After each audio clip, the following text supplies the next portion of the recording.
na mchwa wanaokula fedha kwenye halmashauri zetu zote nitashughulika nao. Ofisi ya TAMISEMI sasa iko ofisi ya waziri mkuu, ambako ndiko TAMISEMI zilipo. Tunataka fedha ikitafutwa itekeleze mradi uliokusudiwa. Sio tunatafuta fedha, watu wanajibana, wengine wanauza mchicha, wanalipa kodi. Alafu likijengwa daraja, inanyesha mvua moja, daraja linaenda na maji. Inajengwa barabara, ikinyesha mvua moja, barabara inaenda na maji. Watu wanagawana fedha.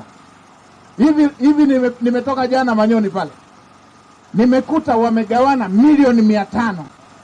Watu waliosoma kwa kodi za Watanzania wanalipwa mshahara, hawaridhiki, wamegawana na fedha za miradi ya maendeleo. Na nimemsikia mwingine mmoja ninalo jina hapa, mhasibu mmoja hapo Manyoni, jana sikumtaja, eti analalamika kwa nini nimewataja kwa majina, eti nawatia aibu. Mpumbavu kabisa huyo. Yaani anataka tuwatunzie heshima wezi. Eti kwa nini nawataja kwa majina, ningetaja kwa vyeo. Ananifundisha namna ya kushughulikia wezi.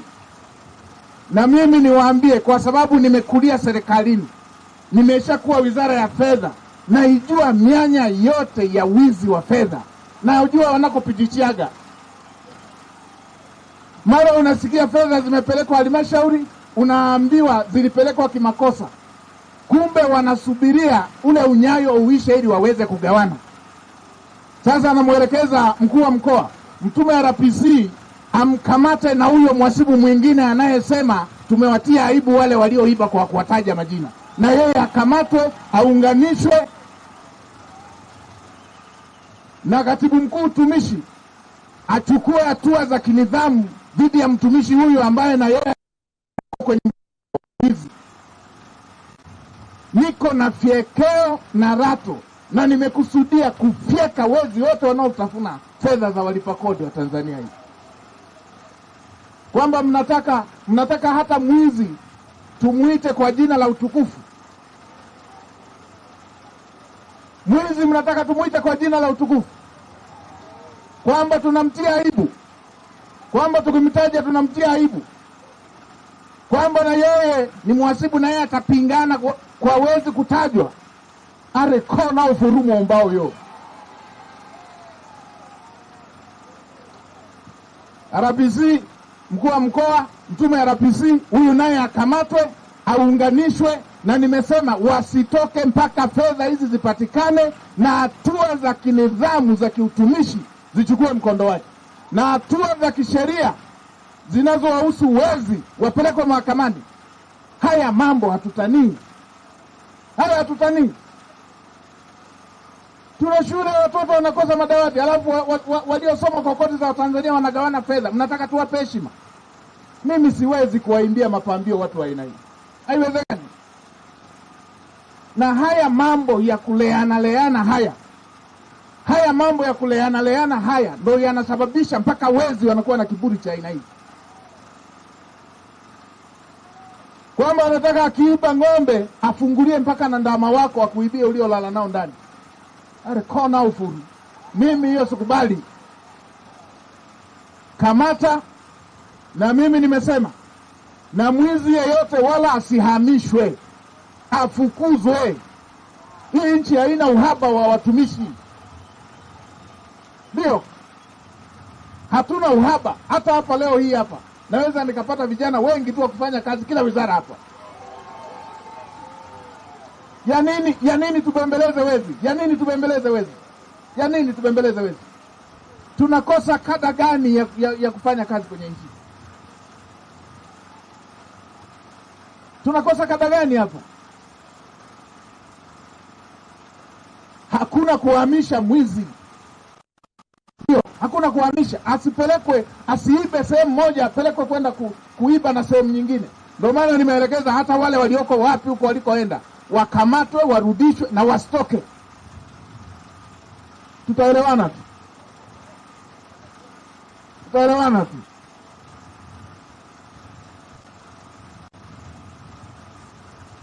Hawa watu hawana huruma. halmashauri, kwenye halmashauri zetu hizi kuna wakina mama anapanga kibanda chake, anapanga kimeza chake, anashindwa kumpa mtoto wake hata kitumbua, kwa sababu kila siku anatakiwa alipie ile meza. Alafu mijitu tulioiamini inaenda inagawana fedha, na wanataka tuwachekee hivyo hivyo kila eneo, na wanataka tuwachekee.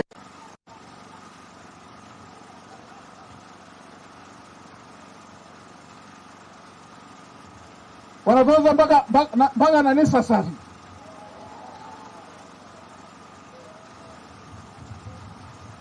Na nini sasa?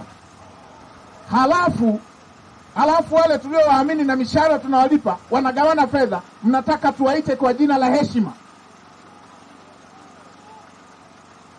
Na anataka anifundishe kazi. Hebu akasome katiba kwanza ajue anamuongelea nani.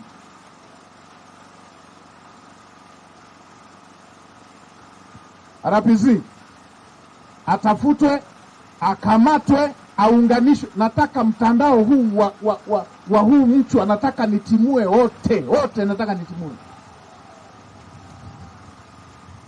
Aruke hoja huyo. Mwacheni aone. Kwamba unataka mwizi tumsifie.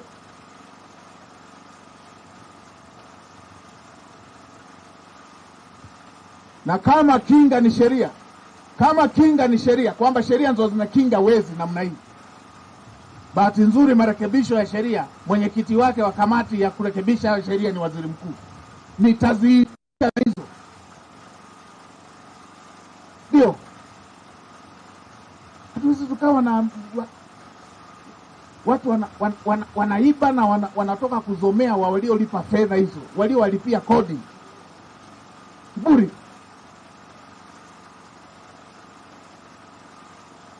Wanasema hajafanya ustaarabu kuwataja. Mimi nimewaambieni na narudia tena. Sina urafiki wala uungwana na wezi, walaghai, wazembe, wavivu, wanyang'anyi. Ndio.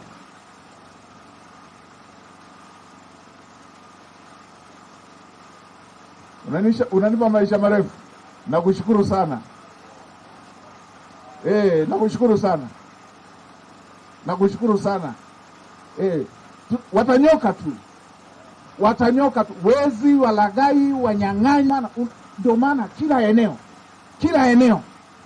eneo unapita unaambiwa rais kaleta fedha hapa. Bilioni 1, bilioni 2, bilioni 6. Fedha za nini? Zimeletwa za dawa.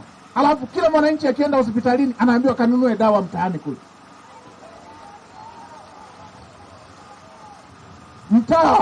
Duka la mtaani linapata wapi dawa ambayo serikali haiwezi kupata? Kama sio hizo serikali zimetangulizwa mtaani kule. Alafu tukishapitisha miaka tunaambiwa tukachome dawa zime-expire. Zina-expireaje dawa kwenye nchi hii ambayo kila siku wananchi wanakosa dawa? Mimi sipendi michezo. Na sasa kila wakiangalia hivi wanadhani atachoka. Mimi nilikuwa nachunga mwaka mzima bila kusimama, na mvua na jua, nije kuchoka kusikiliza watu, nichoke kufuatilia kero.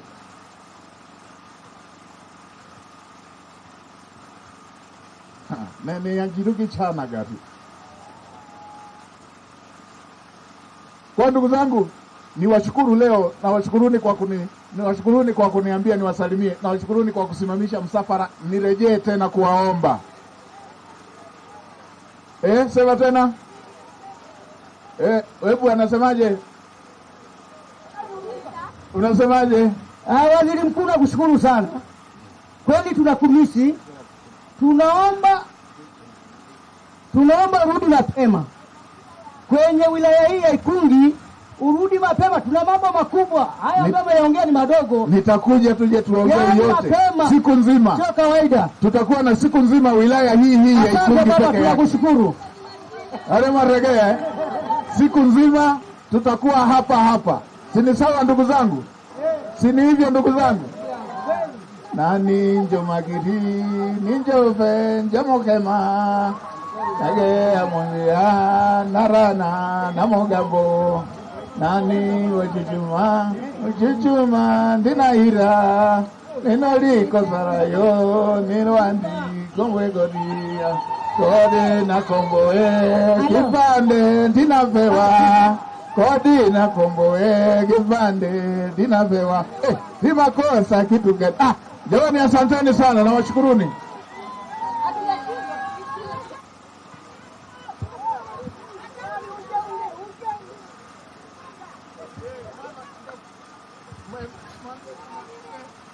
Anasema? Hello. Waziri, usichelewe. Nakuja mama, tuombe uzima. Tunahangaika wajane, tunaenda Dodoma, tunafika wapi hatusikiliki? Haya, nakuja mama, nimekusikia, nakuja kukusikiliza. Nitakuja nikusikiliza na wewe siku ile usikose. Asanteni sana, asanteni na washukuru.